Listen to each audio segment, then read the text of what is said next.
Hey everybody, it's Benjamin here at the Centaur Fragrance Channel. Thank you so much for stopping by. Y'all saw the title. This is the top 5 best, fragrance buying tips. This is a great idea, and it's a collaboration with Valley Vaughn. So after my video, I'll link it in the description below. I'll include her video. Go out there, check hers, and vice versa. She's going to do the same for me. And if any other reviewer, anybody else wants to do a great video like this as well, please message me up, hit me up, and we'll make it happen. So, with this topic, I feel some people might assume that this is just for people who are getting into fragrance, but these tips are kind of universal, and I think they can apply to just about anybody. If you have 10 fragrances, you're buying your first fragrance, you just stumbled across my video, maybe you have 100 fragrances, maybe you have 500 fragrances. I think this video still might be able to help you, and I would love your conversation. I would love to see your comments. Where are you in your fragrance journey? Where are you at? How are you doing? What do you think about my list? And what kind of fragrances are you looking forward to trying or buying? What fragrances do you love? Because there's so much out there. It seems like it's a never-ending ocean of fragrances. And I've been in the game, and I've been smelling and trying, sampling, sharing. And there's still so much out there I know I haven't tried, and so much stuff I still have I don't even know exists yet. So let's jump into this list. The first one, of course, is test before you buy. Now, it'll be our little secret, but of course, a lot of us in the fragrance community blind buy. It's going to happen. You get excited, you find a good deal, you begin to, look at the notes, and you say, those might be for me. I might like this fragrance. You read the detail in the description and how they word it, and it sounds like a magical fragrance, and you might just blind buy it. But it's always good to err on the side of caution if possible. I'm not saying you can't blind buy or never blind buy. I'm just saying that it's good to sample first. Now, that's my first tip is, sample, test it before you buy it, give it a test drive. One of those biggest things is putting the fragrance on your skin with this first tip, with sampling and trying. So many times people just spray it in the air. All these things will give you an idea how it smells when you spray it on paper. Sometimes it can smell like the fragrance. Sometimes it can actually be different. But when you really put it on your skin, your individual skin chemistry, I don't think it's a major factor that it's going to completely change the fragrance. Maybe if you have really dirty skin, of course, be clean, and I share soaps and natural products and things too that can help you with that. But your skin, who you are, is going to change the fragrance a little bit, just a little bit, and tweak the fragrance, and you're really going to see how that fragrance reacts on skin. Trust me, some fragrances really do change. Once they touch skin, they smell completely different, and they tell a different story. No matter whose skin it touches, and your own skin, it's just going to add a little bit of a twist and change that fragrance just a little bit, I think. Let me know if you have thoughts on that down in the comment section below, too. But, of course, test before you buy. Get a sample if you can. And that's my second tip. Get a sample. No matter if you're buying them online, I'm not as fortunate as to live near a boutique in a big city with lots of fancy malls and, airports with no tax zones, big markets, bazaars, and those kinds of things. I'm not fortunate enough to do that, but whenever I go to the mall, whenever I travel, I of course try to go to those places and of course apply the first tip, which is just try everything you can that's available to you. If you're new to fragrance, just go to the mall, smell everything, get an experience, bring some coffee beans with you. But number 2 is just get samples. Now, if you're trying things at your mall, at your boutique, no matter where you are, and something stands out to you, or maybe it's just really interesting and you don't understand the fragrance, ask them if they'll make you a sample. In my experience recently, malls aren't really carrying pre-made samples as much.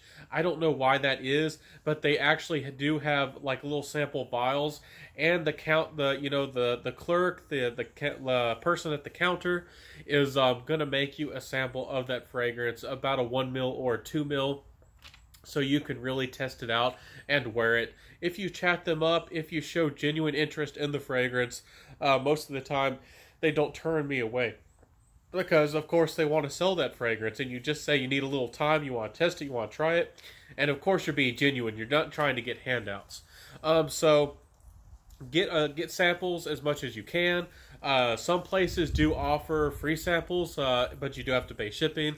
Zaharoff is one of those, and there's a couple new indie brands, or just upcoming niche brands that if you just pay the shipping, you'll get your free samples. So that's not too bad of a deal. And some of them do have where you buy the Discovery set, and if you decide to buy a bottle, you'll essentially get a discount for that cost of the Discovery set. So you'll essentially get your money back once you buy a bottle. So that's a nice kind of security policy for them, and also you do get a little bit of that discount. So that's always a really nice thing. So the next one is get a deal. Of course, in the fragrance community, we always look to get a good deal. You know, I'm not going to say one place to buy a fragrance or one place to buy something is good or bad. But of course, it's always good to save some money, get a deal. Going to your local mall, you're not going to get a great price. You all probably already know that. If you go to your big boutiques, they're going to have exclusive fragrances. They usually don't have big sales. But sometimes if you go online, or sometimes even at those really big luxury high-end name stores like Neiman Marcus and Barney's, sometimes they have, you know, spend a couple $100 and you'll get 50 back. Those kinds of things, they'll have special promotional sales. So always be on the lookout for a special sale. And of course, everybody just about in the fragrance community knows about the gray market. Now, some people are still skeptical about the gray market.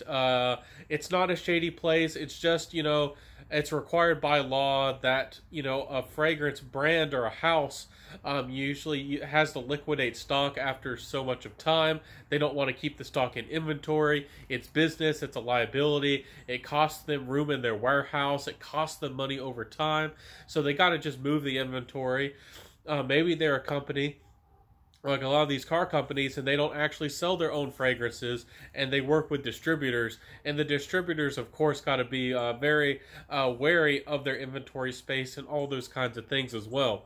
So in the gray market, there are reputable, there are trustworthy places. Most of my fragrances have come, you know, from FragranceNet. I have started buying from Fragrance by CA whenever they have a sale. They have slightly better prices. They have a little bit more exclusive fragrances. You know, some of the more affordable fragrances that are kind of harder to get, they have a great selection. But no doubt about it, FragranceNet has started to have more niche. If you're interested, you can sometimes get amazing values for money if you know what you're looking for, and definitely, you know, hunting for a deal. Always look at the new arrivals. Type in FragranceNet what you're looking for, and you might be amazed at the kind of price you can get for some of these high-end niche brands that are just being liquidated from one place or another. So get a deal, save some money, and you're probably going to just buy another fragrance with it. So essentially, BOGO, buy one, get one, right? Okay, the next one is learn your taste. This is just an interesting topic as well. So as you begin to buy fragrances and wear fragrances, you might begin to learn that you like certain notes. Maybe you like a certain style. Maybe you're a really big fan of a certain brand. Maybe a certain perfumer. Over time, you might begin to learn what kind of taste you have, be able to look at the notes of a fragrance, look at the style of the brand, and make more educated blind buys, essentially. But blind buys, of course, aren't the safest way to go. I wouldn't say it's not smart, but over time you get better at blind buying. You have less misses and you have more, you know, hits. You make more bullseye. You make better decisions. You know, in my experience now, for every 5 fragrances I blind buy, you know, I might have one miss, and you can just resell it. But for some people, that's a big loss they don't want to take. Maybe you don't feel secure and safe enough at that point. Just learn your taste. You know, learn what kind of fragrances you like. You know, what kind of styles you like. You know, there's different families of fragrances. There's fougères, there's chypres, there's fragrances that focus on, you know, woody notes or florals, those kinds of things. Learn about the composition of fragrances. Dive in, if you're a big fragrance head, dive into, you know, what makes a fragrance, what makes it sparkle, what makes it have a certain style, a certain feeling. Is it light? Is it somewhere in the middle? Is it a heavy fragrance? What's going into the fragrance, and you know, what essentially what made the fragrance work or not work. So always a fascinating thing. And with this fourth tip of learning your taste, another great way to learn your taste is to buy some essential oils. Buy a discovery set of essential oils. They're great for aromatherapy to diffuse in your house anyways, but then you can begin to learn what the original notes smell like. If you've ever, been around certain notes and you've heard of them, maybe you saw them in one of your fragrances, but you've never smelled the real thing before. Frankincense, myrrh, lemongrass, maybe you've never smelled real geranium, all kinds of things like that. You can buy the oil, the essential oil of it, and experience that for yourself. Maybe you've never smelled lavender. I don't know, some of y'all out there. Anyways, the next one is expand your collection. Now, y'all probably don't need me to tell y'all that. Some of y'all actually might need to slow down, but of course it's all what you want. It's all, if you're being, wise with your finances and, with your life, and you have things under control. Some people can afford 500, 1,000 bottles. But just expand your collection, kind of connected to learn with your taste. Maybe just look at your collection and see what kind of season. I like seasons. I talk about seasons a lot on my channel. What fits a certain temperature outside with the sun, with how the fragrance is going to last and project. Sometimes I look at my collection and I say I have a hard time finding a good aquatic I like, something light and fresh.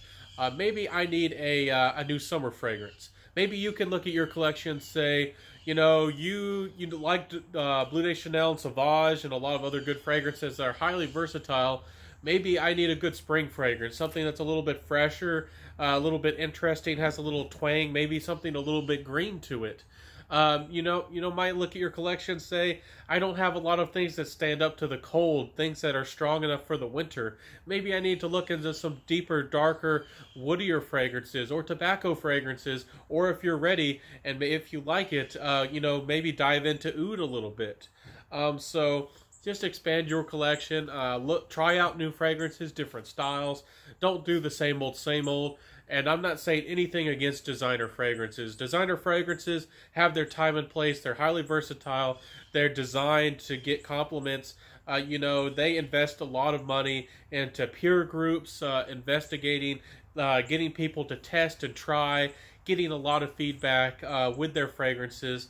Nothing is wrong with designer fragrances.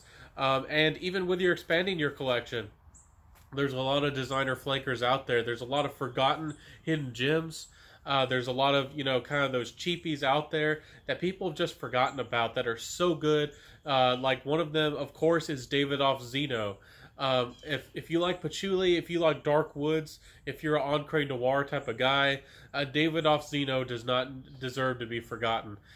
So check out good fragrances out there like that. There's a lot of good ones, from the past, from the, in here, in the current times and upcoming in the future. There's going to be so much to explore.